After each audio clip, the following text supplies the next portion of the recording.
Okay, so the situation is devolving much, much faster than anybody expected.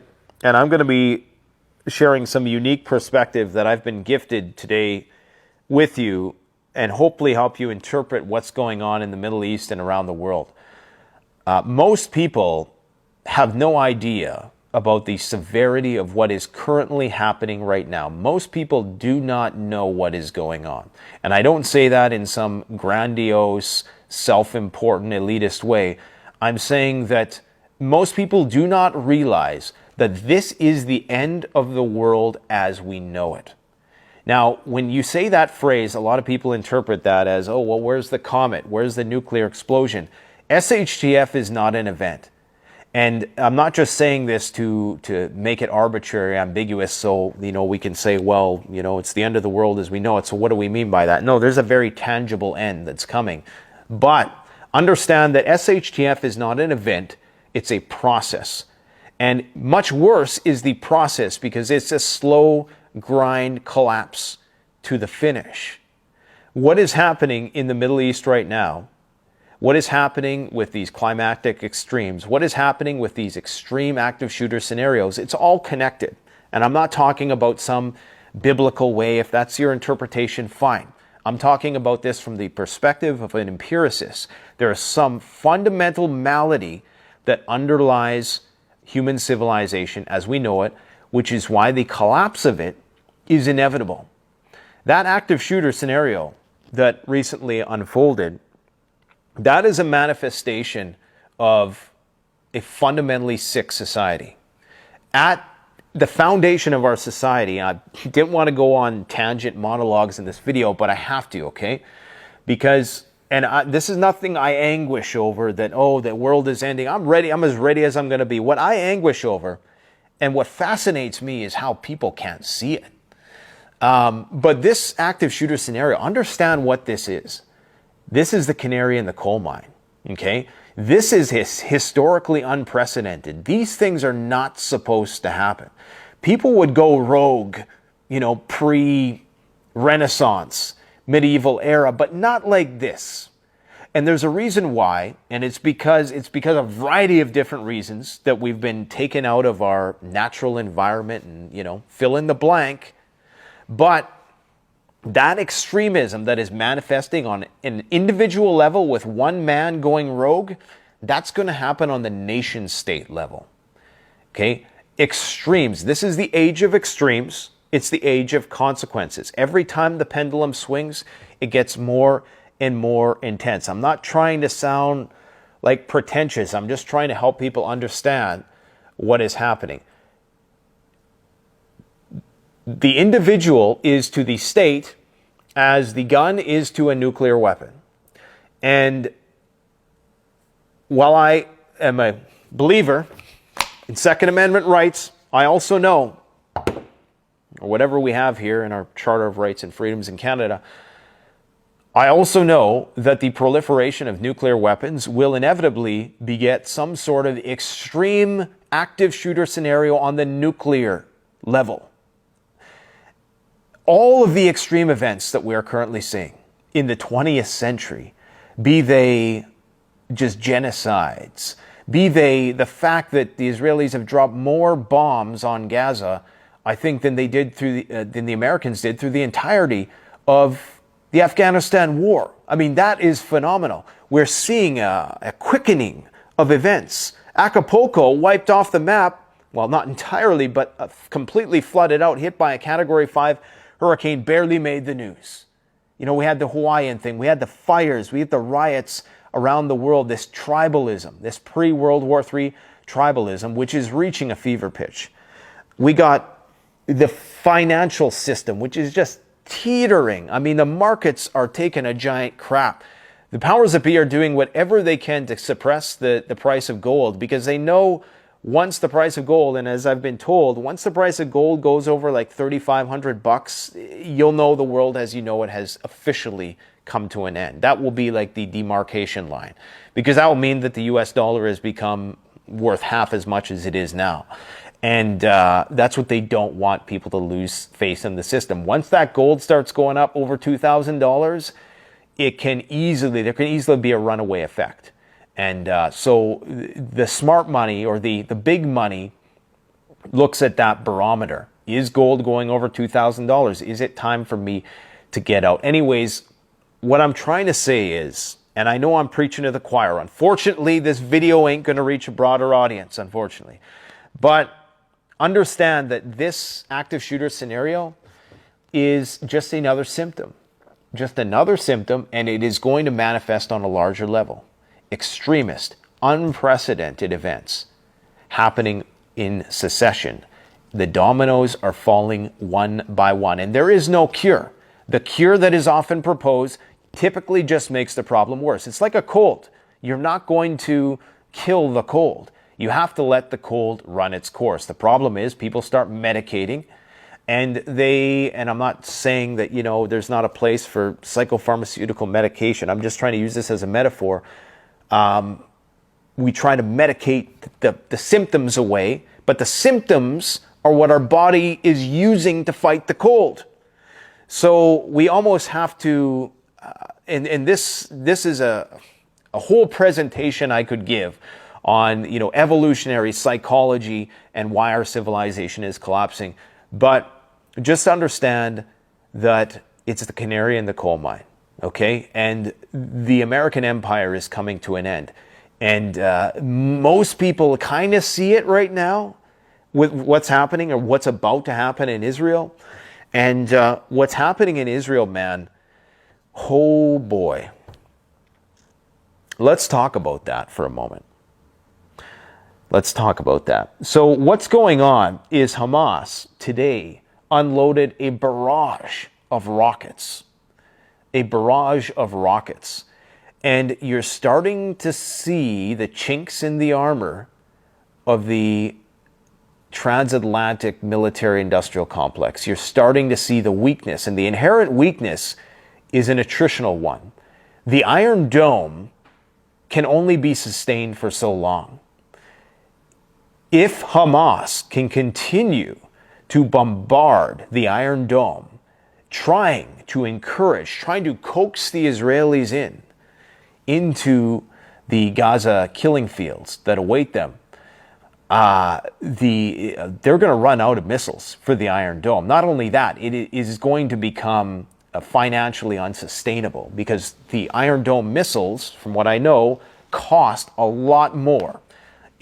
Possibly, I've heard estimates up to several $100,000, possibly more. Some people say it's around $50,000, but regardless, they cost a lot more than a handmade bottle rocket type Hamas missile, okay? So what that means is that we might ultimately reach a point where Israel has no choice. If this is an attritional war, and they're losing the attritional war, this is why the American military is headed there in part. This is a much broader conflict that is about to flare up in the Middle East, the likes of which most people simply don't comprehend right now. We're talking about this could spread very, very fast to all countries, and we're talking about sky-high oil prices. The price of everything rises. China makes a move. The supply chain collapses. And it ain't going to be necessarily nuclear, but it might as well be at that point, because it's going to make the 70s look like a walk in the park. Now, what will likely happen, because right now they're raiding the West Bank. One of the largest convoys ever to enter the West Bank is entering the West Bank as we speak. If you don't know where that is on a map, I encourage you to get familiar with the so-called Promised Land as soon as possible. Egypt is amassing huge militaries on the border of Israel. We don't know if it's in support of Israel or if it's in anticipation that Israel might be overrun and Egypt might have to come to the rescue. There is that possibility because they're one of the primary recipients of U.S. aid.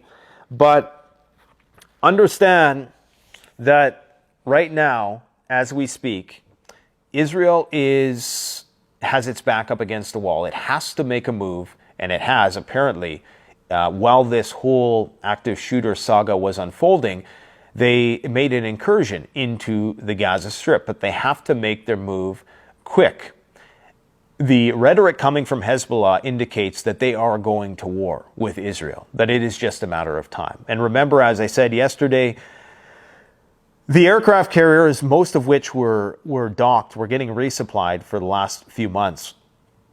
And this tells you that they knew that somebody up the chain of command knew that this was going to be happening long before any of us knew, which is why our friends in numerous prepper food industries notified us that they're seeing massive government contracts months ago. And there was those breadcrumbs, there was those telltale signs that this was coming down the pike.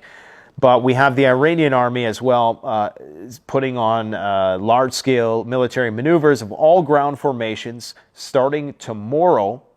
And they're putting their military on high alert. They've been preparing for this one very thing, and something that people need to understand about the Iranian military industry is that they're one of the few military industries that are completely self-sufficient for the most part. They might need a few things from here and there, but for the most part, in spite of U.S. sanctions, they are able to build one of the largest drone manufacturing operations in the world that even the Russians are buying from. Okay, so even the Russians are buying Iranian drones, while Russia, up until about 2 years ago, wasn't nearly as sanctioned as the Iranians were.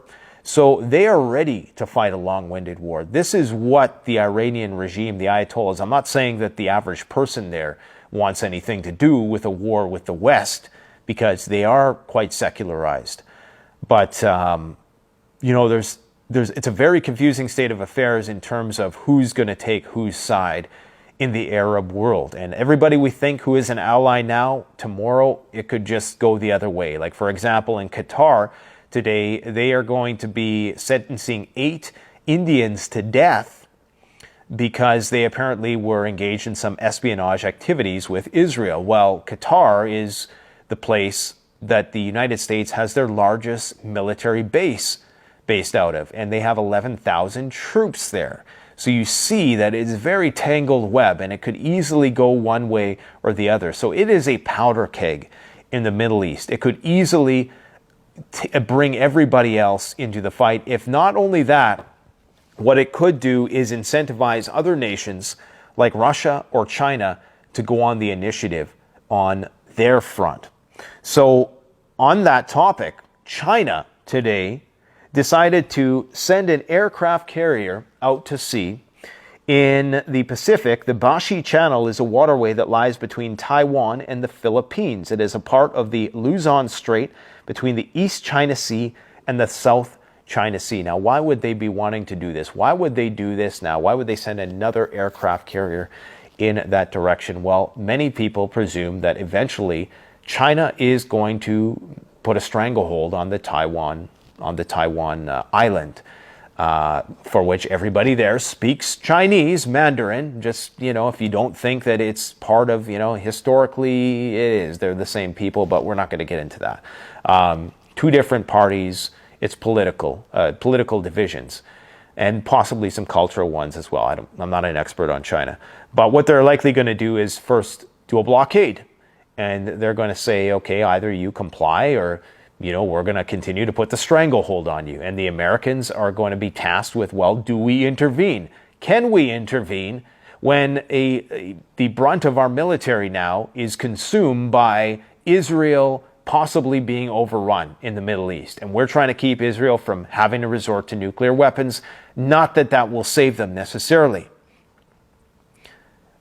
This situation is existential, and people need to really understand that all of these things are connected. Everything I talk about, from the crazy guy that loses his mind and goes and shoots up a school, it's all connected. It all stems from the same underlying anomalous maladies that we find at the core of our system. I mean, just the simple fact that the population of the planet has quadrupled in the last 100 years, that is unprecedented. Just that alone, that one fact is unprecedented.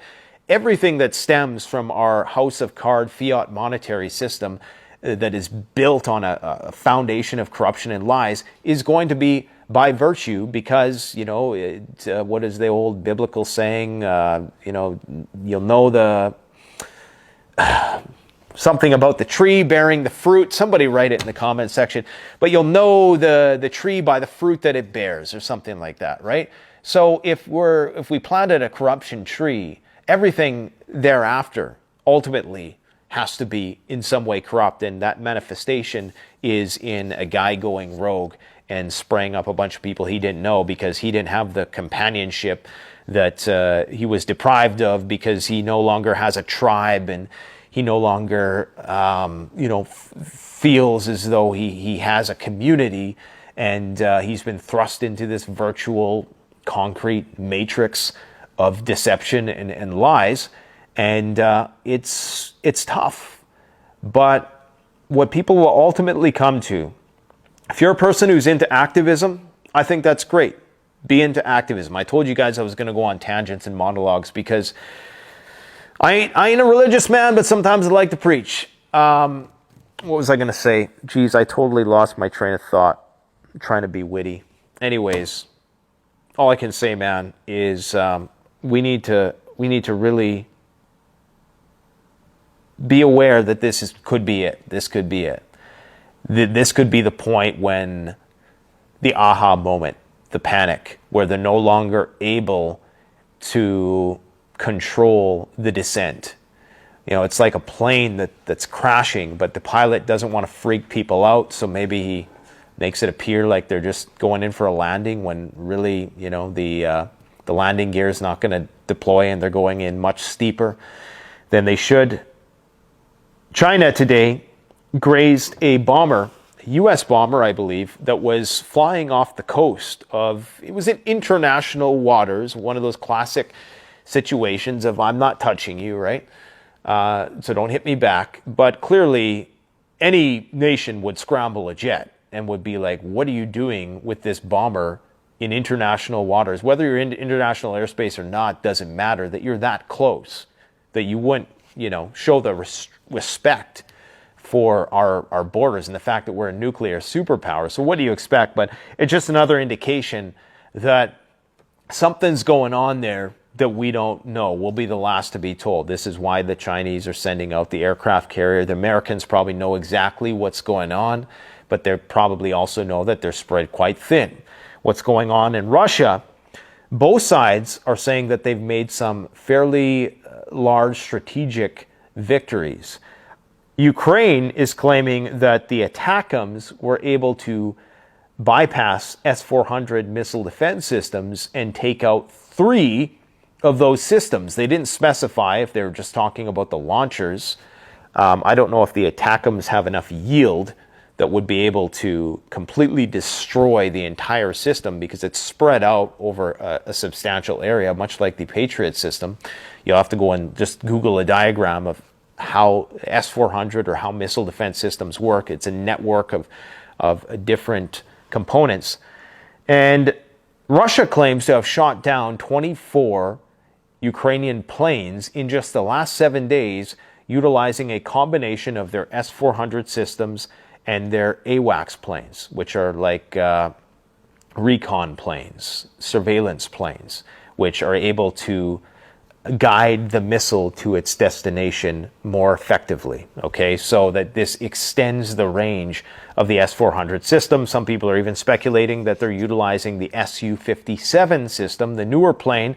I think they only have 4 in operation right now, with a new missile, undisclosed missile. So both sides are claiming strategic wins. Understand, if Russia gets its S-400s defeated by ATACMS, if it's found that the U.S., basically NATO's proxy, the Ukraine, is able to defeat Russia's missile defense, then Russia will be left with no choice, because that's the first thing that you have to remove if you want to really go on the offensive, is you have to get rid of their missile defense. And this is how we could see a nuclear escalation in that theater. And we will start to see Ukraine slowly creep back into the news once again. It's going to reach a point where all of this stuff is going to be white noise. Like today, there was another missile as we speak just heard about this 2 minutes before I started the video, that apparently hit Egypt somewhere. Another errant missile fell on Egypt, and I believe it destroyed a building. I don't know if there's any casualties. But, of course, there was casualties from an Israeli artillery strike, inadvertent, of course, but nonetheless targeting the Rafah border crossing because they suspect that there's some kind of shipment of weapons going in, and now they have the justification with the rockets coming in. So what are we going to see? We're going to see more bombardments. However, that doesn't come cheap. You know, ammo is not indefinite. And unless NATO completely goes on a war footing, which it looks as though we are, once the economy tanks, that's what's going to happen. The ration books, the whole 9 yards, the military draft is coming. Understand, excuse me, that the only way they're going to be able to turn it around is to start manufacturing weapons on a scale never before seen, on an unprecedented scale. Otherwise, Israel would be left with no choice but to utilize nuclear weapons as some last-ditch threat, and they're going to have to go to the source. They said they're going to cut the head off the snake. They're talking about the Iranians. First, they'll probably go to Hezbollah in Lebanon, and then they'll target the Iranians who've been preparing for this very moment. And it doesn't matter if Israel has 300-400 nukes. What I worry about now is that you may well see a situation where the global community becomes so enamored with the Israeli cause because that propaganda apparatus is very robust. And it's only a matter of time, I think, before we are witnessing right now in Gaza the wholesale slaughter of civilians.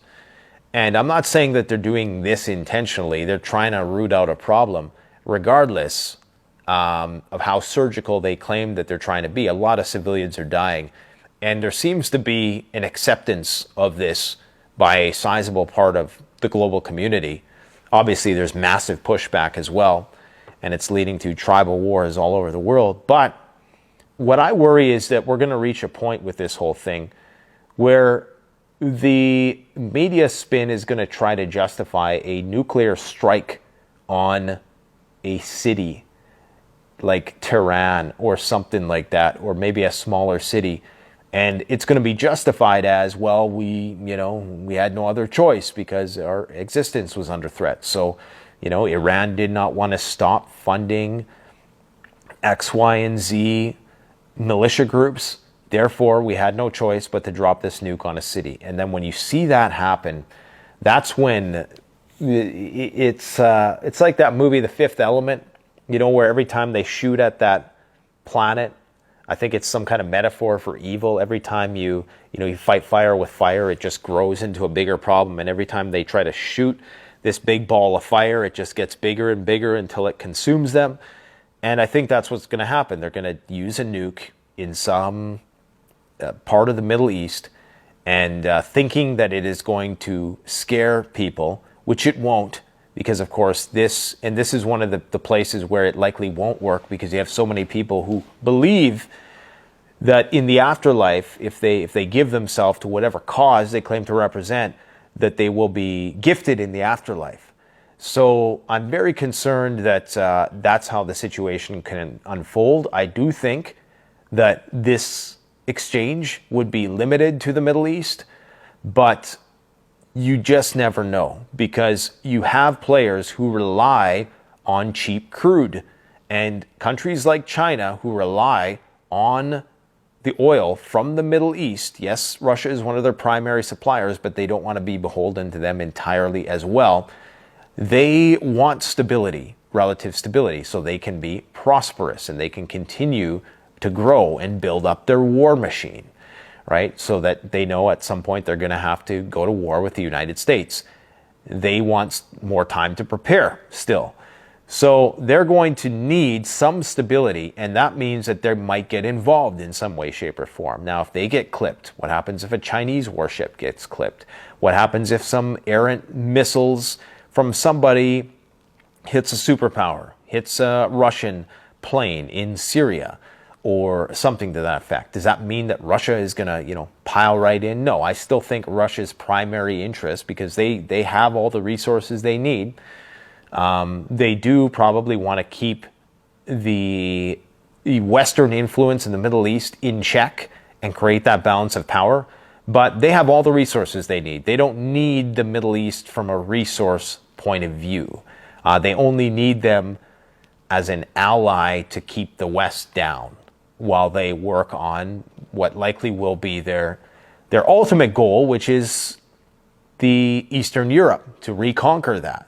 And I was talking to Joel Skousen today, and he had some very unique insights about that, about how they left a lot of ethnic Russians in these countries, and that this was kind of the 4D Machiavellian chess move, that with having these ethnic Russians in the countries, Baltic states, excuse me, it ultimately will amount to some sort of persecution of those people in those states, which will be justification for Russia to come to their rescue, just like what happened in Ukraine and the Donbass. Only that might start happening in the Baltic states, which it appears it is, with some, Russian speaking and the banning of Russian vehicles. We may be a little ways away from that yet. And of course, people will say, well, it's a part of NATO. Well, yeah, they're also separated by the, the Baltic Sea, right? So, there's a few inroads there.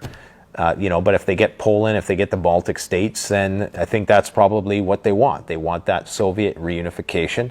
And some people will say, you're just spinning propaganda. But again, it's important to understand that every leader in the world, they're not just all good, okay? They're not just, okay, because our system is corrupt, that means that everything Putin and Xi do is corrupt.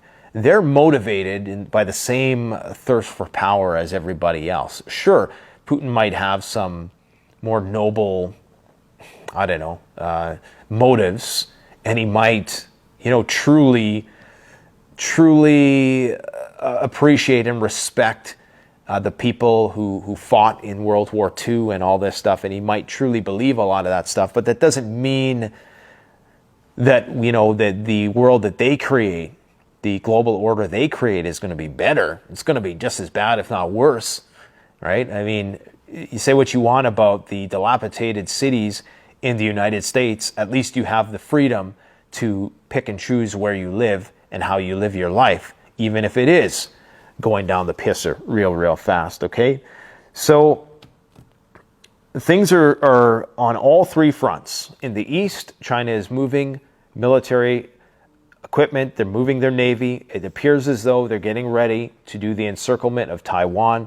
In Ukraine, we have what appears to be now a shooting match with ATACMS missiles and planes, and more strategic fighting going on. Of course, we have a lot going on in the Black Sea. The Russians are seeing the Americans getting very close to in the Mediterranean. We're seeing the Turks start to be very standoffish with Israel. And whenever you have economic contraction, you're going to have conflict. And that is what we're seeing today. So I hope that made a bit of sense. I hope I gave you some stuff to think about. Another thing I will say, going back to what I was saying with respect to extreme events and how we're living in the age of extremes, just understand that, and I'm going to read this to you. This was a tweet I made, okay? You can take all the guns away, but people will be sick. They'll still be sick. Even if you take all the guns in society away, the thing that made that guy lose his mind is still going to be there. It's just going to take on a different form. And then what you're going to have when you take all the guns away, you're going to have a government birthed from that same sick society who will now have all the guns. Then that government is going to rage out just like the active shooter did when the time comes. They're going to lose their mind. And this is called totalitarianism. But it's worse. It's a worse form of totalitarianism. And this is why we're entering the giga-death era. We were in the mega-death era. That means humans dying in the millions in wars, but we're about to enter the gigadeath era. In World War II, if Hitler had the means, if he had the nuclear weapons, I mean, just imagine, right? We have that now, and we're still the same people. We're absolutely still the same people, and this is part of the reason why I prep, because I see some of the inhumanity being displayed right now across the world. I also see the good, but I also see people justifying some just insane things in the name of defense or whatever the case. And that tells me that, nope, we haven't changed one damn bit, but we have the ability now to wipe ourselves off the planet many times over. Not just with nukes, with biological weapons, with chemical weapons. Well, maybe that's a bit more isolated, but I think you get my point. So it's not only that the individual active shooter can go to an extreme and can go rogue. The government itself, once they take away all our firearms, can go rogue. And when they go rogue, it's going to be as extreme as the mass shooter. Hope that gives you guys something to think about today. Thanks for watching, and don't forget, like, comment, subscribe, get all your preps. And I want to show you guys something here. This is, I just got Jace Medical medication, the Super Pack, or whatever the hell they call it, the Jace Max. This roll is actually something that we manufacture in town here. It's great for first aid because everything's there. It's field ready. It's built to be nearly indestructible. And you can take it outside into the elements and it'll be just fine. Just don't get any rain on it because it's not waterproof. It's water resistant. But the Jace Medical Max, you get all kinds of prescription medications. And it's something I would strongly recommend to people because most of our medications, 90% in fact, come from India and China. And if the waterways are compromised in and around the Taiwan Strait, where I think 50% of the world's goods traverse, then we're going to be in a world of hurt, especially if the price of oil goes through the roof, which I dread it will at this point in time. I seriously think that Israel is going to be in a very, very difficult predicament. This situation is going to get out of control, and this is the end of the world as we know it. So you need to get what you can from the grid while you can, while the getting is good, because the time may come when you're going to say, why didn't I do more? I used to think, how can we justify spending so much money on the military? And why do we need so much ammo? And then you look at what's happened in Ukraine and Russia. And it's like, when you really need ammo, you need it. You know, when you need ammo in a war, you need it. And you realize that no matter how big your stockpile was, ultimately it runs out, which was the case with Ukraine and Russia, who had some of the largest stockpiles of weaponry. Gone, you know, in a year and a half. The same thing will be true with preparations. You think it's a lot. You think you got a closet full of stuff and it's going to last forever. Once you start dipping into that, man, it's going to go really, really quick, which is all the more reason to have regenerative systems where you can grow your own food, generate your own electricity. Easier said than done in some places, like here where we have a cold front moving in. We're already in low double-digit temperatures, which is, again, another extreme event because it's unlikely this time of year. But we're just getting used to it. Now, the wild swings of the jet streams collapse, the finances collapse, global order is collapsing. It's all collapsing, my friends. Get ready. We'll see you tomorrow.